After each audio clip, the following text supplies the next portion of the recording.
Welcome back to Follow the Money. Iran announced its military would practice closing the Strait of Hormuz, one of the world's most vital oil shipping lanes. This just days after they showed off one of our drones that they claim they forced out of the sky. So is war with Iran becoming a possibility?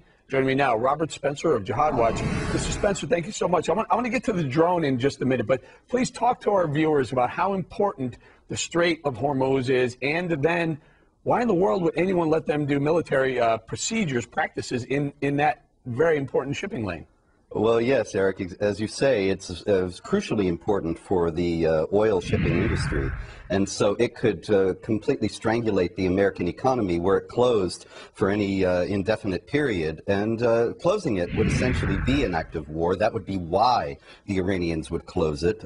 We have to remember that Iran has considered itself to be in a state of war, essentially in any effective way, with the United States since 1979. And so they want war with Israel. There are these genocidal statements that Mahmoud Ahmadinejad and the mullahs have made in Iran about destroying Israel and even bringing about the end of the United States. And so the closing of the Straits of Hormuz would all be in line with that overarching agenda.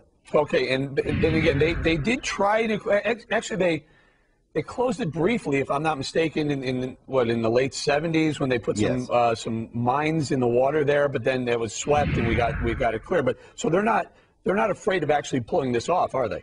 Oh, no, certainly not. And why should they be afraid now with Barack Obama as president? And everything they do, he just comes back with more obsequious attempts at outreach and more concessions. Now he's even against sanctions, when a couple of years ago he was saying, no, we're going to have strong sanctions. And the sanctions are the only thing that he's done. There are a couple of nuclear reactors that have exploded in Iran, and we can all be grateful for that, since even the IAEA and Hillary Clinton have acknowledged that Iranians' nuclear program is oriented toward making nuclear weapons. Okay, and yet the U.S. has not played a role in that. That seems to have been an Israeli operation. And once again, we owe Israel, as when they took out the Osirak reactor in the 80s, once again, we owe Israel a great debt of gratitude. So what's not to be afraid of when Mr. Obama makes statements like this? When they took down our drone, here's Obama's response to us losing a very, very important piece of technology.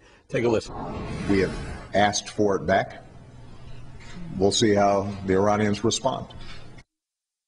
Sir, you know what the problem is? I think I figured it out. Obama forgot to say pretty please.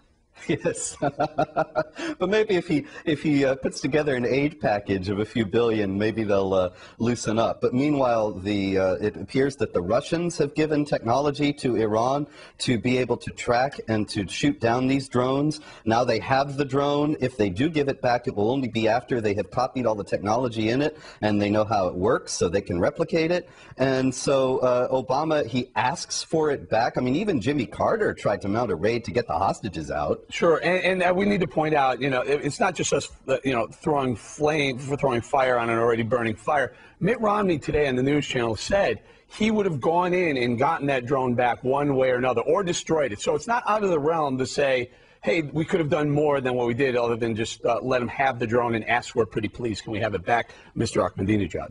Of course, without any doubt. I mean, see, this comes from Obama's refusal to recognize that Iran does act as if it's at war with the United States, and we need to deal with it accordingly. But instead, he keeps pretending that if he makes nice enough, then the mullahs will be nice back. And yet, again and again and again, he's proven wrong. Right. All right, that's Robert Spencer from Jihad Watch. Thank you so much for joining us, sir.